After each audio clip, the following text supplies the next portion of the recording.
now far away in the depths of infinity. Now far away in the clear white light of reality. Know thyself and abide forever in this tranquil state. Know thyself and remember. Hey everybody, welcome back. Psychedelic here. Back once again with a continuation of items I picked up since probably March. I think we're into March now. And got a varied mixed bag of things here. We got a South African record, archival release, classic US psych, classic 60s record, and a couple dollar finds that I found back when I got my hair done. And speaking of that, one of my favorite YouTube channels, that makes a lot of great content, Fester's uncle, left a very encouraging, very thought-provoking comment about my hair. Said it looked like cooked cabbage. Hey man, really appreciate the comment. The cooked cabbage will be getting cut very shortly, I assure you. So that's why I'm wearing the hat. And just so nobody's distracted at all by any cool music instead of my hair. Anyways, let's begin with a South African classic, a record that everybody should own. But of course, it's kind of getting to the point where reissues cost $40 now. And this one did not cost me that much, thankfully, due to a discount, but it was $30 altogether. This is one I've been wanting a long time. This is Freedom's Children, their debut album, Battle Hymn of the Broken-Hearted Horde. This came out in 1969 on the Parlophone label in South Africa. And this one's got a very mixed storyline going for it, kind of a unique backstory.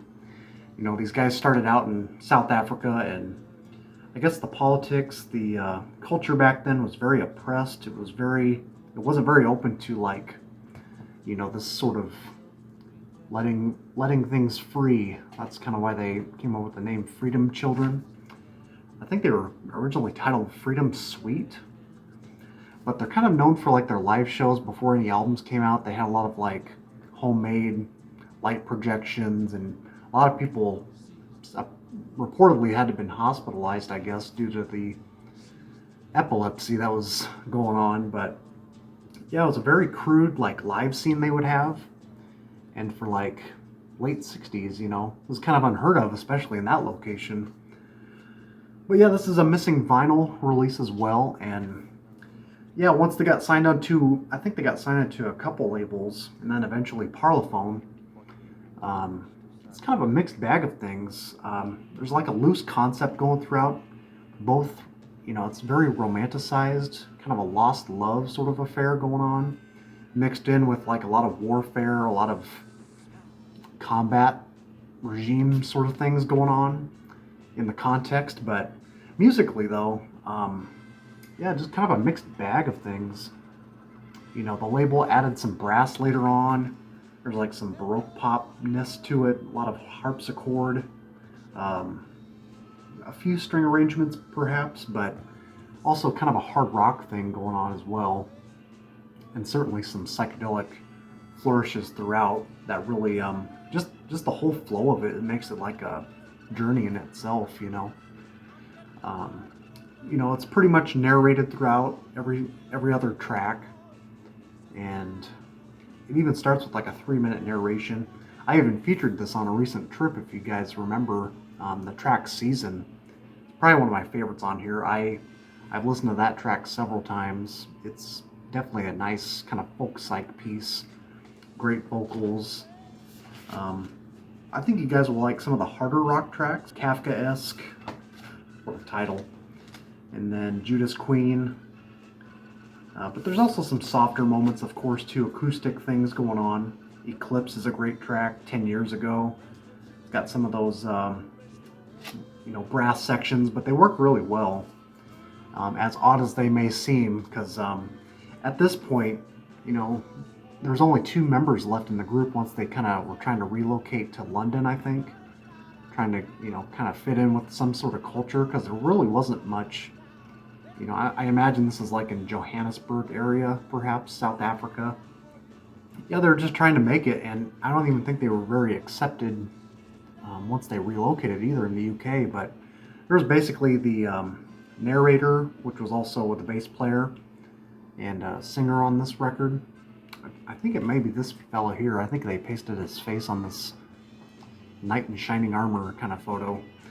But yeah, at this point there were only 2 members, and they pretty much took off during the making of the record.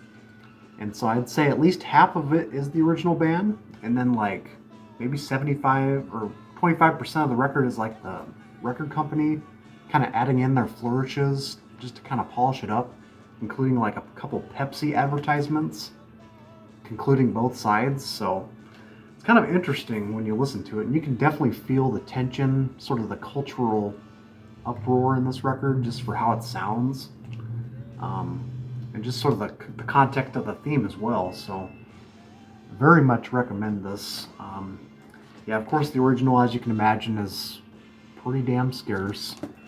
Don't really feel like going that route, but yeah, the reissue as well is also kind of pricey. You know, you're looking $36-40 online, and thankfully, like I said, altogether it was $30 out of pocket. So I usually don't spend that much out of pocket online.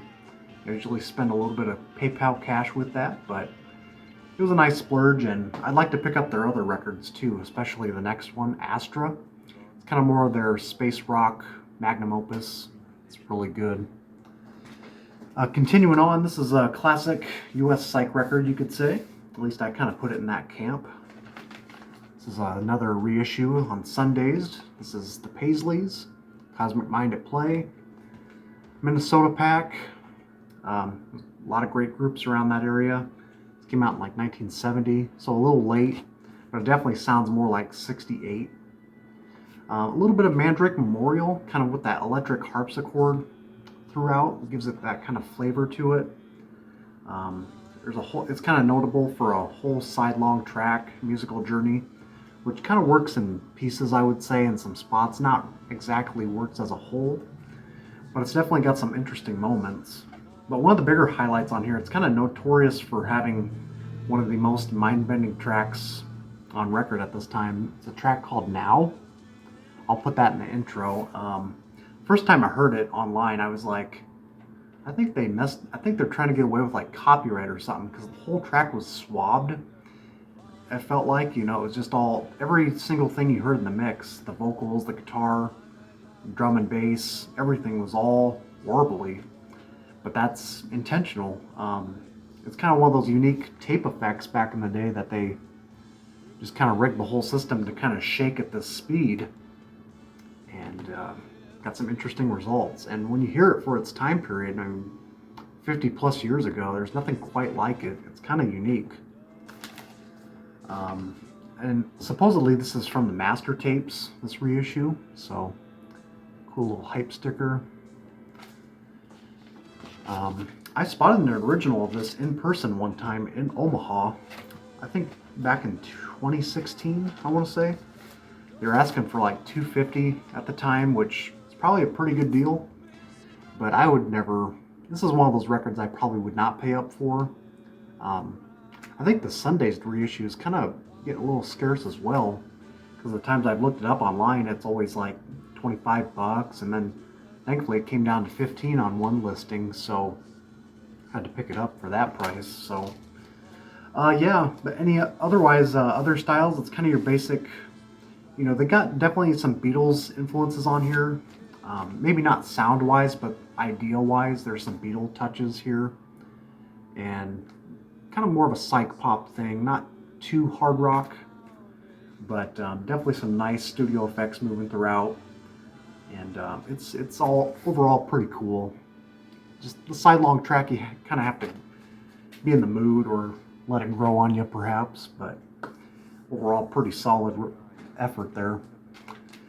This one I don't know, not too big on the hunt for, but I saw this for a great price as well. I think this was $12 plus shipping, and this is one that almost came out 10 years ago already. This is a Fandor with Inside Out, the demos, 73 to 77. This is a Gearson release, archival release. They had one prior to this on Gearson. I think it was called, I forget the name. It's kind of a similar cover design. I think it was the same photo shoot. Flashback, maybe? I think that's what it's called. I don't have that one. But I kind of prefer this one, I feel like. This one's a little more lo-fi. Definitely got some more psychedelic flourishes throughout. Not as much power pop movements. These guys are based out of Chicago. It's basically a duo, but they do have some backing on here. It's got some drums and backmasking, tape effects going on. Definitely some percussive things moving about, overdubs, stuff like that. And yeah, from 73 to 77, even though it is lo-fi quality, the passion definitely comes through. You can definitely hear it. Got a whole bio on these guys. I think it's from the point of view as from one of the members at least. And then Jeremy Cargill, who's a friend on Facebook actually. But yeah, this is pretty solid stuff, man. I can't say I love the whole thing. There's a couple small duds on here perhaps, but definitely starts out strong. Love Shining. Something That's Coming is a favorite track here, and then Moral Sense on side 2 opens up really cool. It's got some really gritty fuzz, and like I said, those backward effects and the echo and delay effects really work well in here. Kind of a dreamy record for sure. It's got reminiscence of like Lazy Smoke meets Raspberries perhaps. Kind of a cool blend of things. So it's on Gearson, probably the top label that I always trust. They've been putting out some heat lately, so I picked up on one of those items recently, so you'll be seeing it down the road. But I need to pick up the other hot item. They've been reissuing some nice heavy psych records, so I'm trying to still pick up on one of them. But yeah, my spending is a little spotty at the moment, just trying to catch up on these things. And as you guys notice, I've been pushing videos out quite a bit, just trying to keep up with my Instagram posts. So it's not like I don't have time, but I'm just definitely filling in some time just to catch up on all these. So hope you guys are kind of appreciating all this. But yeah, so starting with this one, this is a classic 60s record, probably essential for any collection really. But I asked my shop if he had this in at all, and he said no at the time. I called him in asking for it, and then I think maybe a couple weeks, 3 weeks later, this pristine copy came in. This is Simon & Garfunkel, Bookends. I don't know, I was listening to this at work at the time, and I was just really feeling it. I was just like, man, this might be my favorite by them. And to this day, I think this one has grown on me as my favorite. Always appreciated these guys more than just, the typical praise people give to them. I mean, they are definitely some strong artists. They can write some damn songs, that's for sure. It's a short LP too, it clocks in about 30 minutes. Nice time length. And then this one's a little more refined compared to their other stuff. Compared to the previous stuff, it was a little more minimal. A little more on the, straightforward edge.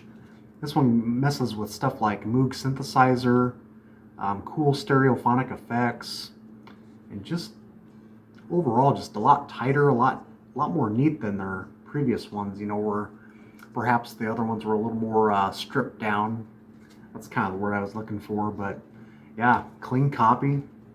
I've never seen such a clean sleeve of this one. And yes, I know about the Almost Famous reference.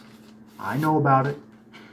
I haven't seen that film in a long time, but I would definitely not buy any Fever Dog records. I did not like the band in that film, but as a film, it's good. Classic, man. I think my favorites on here, America. Man, that's such a great track. I think Fakin' It was the other one. And I do love the Redux version of Mrs. Robinson on here compared to the one on the Graduate soundtrack. So was a little more of a full-fleshed version on here, so really good stuff.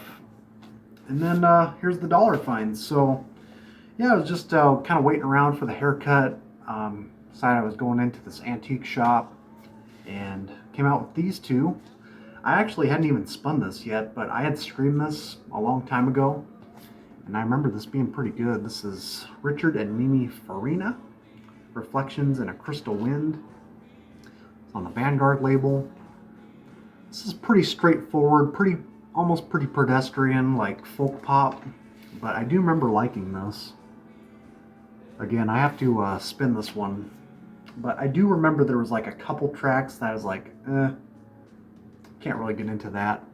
Might have got a little bluesy in some spots maybe. I don't quite remember that. I remember there was a couple tracks I couldn't really gel with, but for the most part it was flowing really well and I did enjoy this. So I still have to kind of listen to this. And it's a pretty cheap record as it is, so for $1, you know, didn't want to leave it behind. This was a nice surprise. I don't think I'd ever seen this online, and kind of got to know the backstory a little bit, and I've uploaded some YouTube tracks. There weren't any tracks online. This is Matthew and Peter. So the guy with the fro, Cosmic Brian, give him a little shout out. He loves covers with the fro on it. Look at that beast. And believe it or not, this dude is Matthew Glider, who later had a hit Breaking My Stride in the 80s. Or Don't Go Breaking My Stride, however it is. My mom had the 45, that's kind of how I know that song, but kind of my mom's era, you know. But yeah, kind of a cool piece here. This is basically early 70s soft rock, but it's got kind of a folk pop approach. Pretty commercial, but yet at the same time, very tasteful. This is actually really good. I was surprised by this.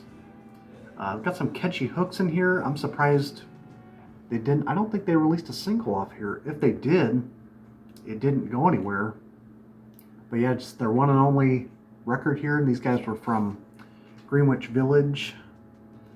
And some strong tracks. Great writing. I don't know why this never took off, but yeah, you can find this for literally $1. It's on the Playboy label. Look at this cool inner sleeve. Love that. Even for a guy like me, man, I mean, this is normally not my bag, but these were some good tracks. Some nice soft rock. Maybe if Seals and Croft went in a little more underground direction. I don't know if that's a good comparison, but this one was good. I uploaded a couple of the better tracks on my other channel. If you guys want to look into that. They should be on the Discogs page as well, so yeah, Matthew Glider, I think this is like 10 years before his hit, and he had done a lot of things, I think. I think he had wrote some tracks for soundtracks, I think, and he's done a lot of stuff. So that basically wraps it up. 20-minute mark, kind of where I wanted it. Yeah, so just, again, kind of catching up on some stuff, and yeah. I think I'll try to shoot for another video maybe this week. I might do a trip instead, a trip video for the weekend, because I do plan on spending about, I think it's going to be like 5 days, 5-day vacation since the holiday's coming up. All right, I think that about does it. So check these titles out, and we shall see you soon.